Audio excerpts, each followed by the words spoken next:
As we move into February, the sap from the trees is starting to flow, and that eventually gets boiled down and turns into maple syrup. The season usually begins in February, and the sap can continue into April. Temperature differences causes the sap in maple trees to float, and it depends on warm days and cold nights. However, with the mild winter temperatures, some producers have began to tap their trees. Earl Elgie is a farmer from Dresden and has just started to tap the maple trees at the beginning of the month.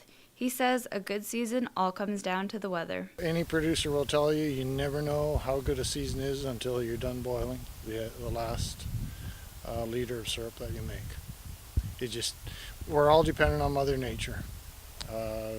Good syrup season will be when you have a warm during the day and a little bit of frost at night. Once the sap is collected, it is then taken to a sugar house or shack where it gets boiled down by an evaporator.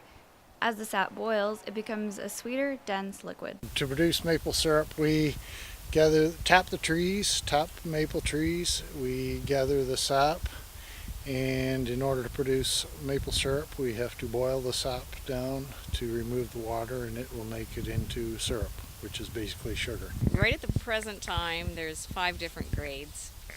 Very light, medium, dark, and then a processing grade.